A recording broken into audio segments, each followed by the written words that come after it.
राम का भव्य मंदिर का निर्माण कार्य युद्ध स्तर पर अपने तय समय सीमा के अंदर आगे बढ़ रहा है। केंद्र और राज्य शासन के द्वारा अयोध्या के समग्र विकास के लिए 32,000 करोड़ रुपए की परियोजनाएं वर्तमान में चल रही हैं। इनमें लगभग अलग अलग जो विभाग हैं, इन सभी विभागों के अपर मुख्य सचिव और प्रमुख सचिवों को आज मैंने यहाँ पर पहले से ही भेजा था, जिन्होंने अपने अपने विभागों की समीक्षा की थी।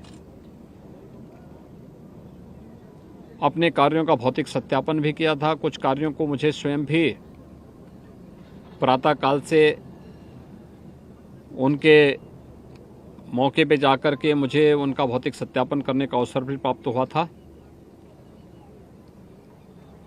हम विश्वास के साथ कह सकते हैं कि समयबद्ध तरीके से जिस तेजी के साथ अयोध्या के विकास के सभी कार्य आदरणीय प्रधानमंत्री जी के विजन और उनके मार्गदर्शन में आगे बढ़ रहे हैं, अगले एक वर्ष के अंदर अयोध्या वास्तव में एक सुंदरतम नगरी के रूप में देश और दुनिया के सामने होगी। इन कार्यों को तेज करने, विभिन्न परियोजनाओं को मानक की गुणवत्ता को बनाए रखते हुए समयबद्ध ढंग से आगे बढ़ाने, और जहां पर परियोजना के कार्यों को, क्योंकि इधर 2-3 महीने इन विकास के कार्यों को तेजी के साथ आगे बढ़ाने के लिए तो ये भी कहा गया कि वे कुछ कार्यों में 3 शिफ्ट में कार्य करें।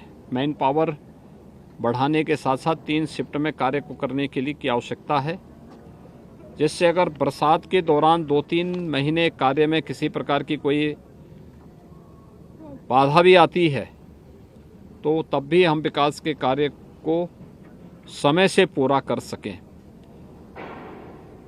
आपने देखा होगा, ये अयोध्या का श्री राम अंतर्राष्ट्रीय एयरपोर्ट है और कितना भव्य बन रहा है। 3000 मीटर की रनवे, यहाँ पर एप्रन आपने देखा होगा कितना भव्य तरीके से निर्माण हो रहा है। टर्मिनल बिल्डिंग, बाउंड्री वॉल और जितनी भी लैंड इसके लिए आवश्यक थी, लगभग 791 एकड़ लैंड यहाँ पर पहले से ली जा चुकी है। 22 एकड़ लैंड बाकी है, उसके लिए भी कार्रवाई युद्ध स्तर पर चल रही है। इसके साथ ही यहाँ पर नए घाट से श्री राम जन्मभूमि और फिर वहाँ से आगे लखनऊ अयोध्या हाईवे पर जोड़ने के लिए श्री राम पथ का निर्माण हो रहा है। हनुमानगढ़ी से जन्मभूमि और सुग्रीव किला से जन्मभूमि का मार्ग, भक्ति पथ और जन्मभूमि पथ के निर्माण के साथ ही टेडी बाजार का हो या फिर अन्य फ्लाईओवर के निर्माण के कार्य, या फिर बाहर भी जो कार्य होने हैं, पंचकोशी परिक्रमा के हैं, 14 कोसी और 84 कोसी की परिक्रमा का है। अयोध्या की चारों ओर की कनेक्टिविटी को 4 लेन और 6 लेन के साथ करने, मल्टी लेवल पार्किंग और विस्थापित हुए व्यापारियों को पुनर्वास करने, अयोध्या के अंदर हर घर नल की योजना को सरयू जी के पानी को ही ट्रीट करते हुए हम हर घर तक पहुंचाने की व्यवस्था करें।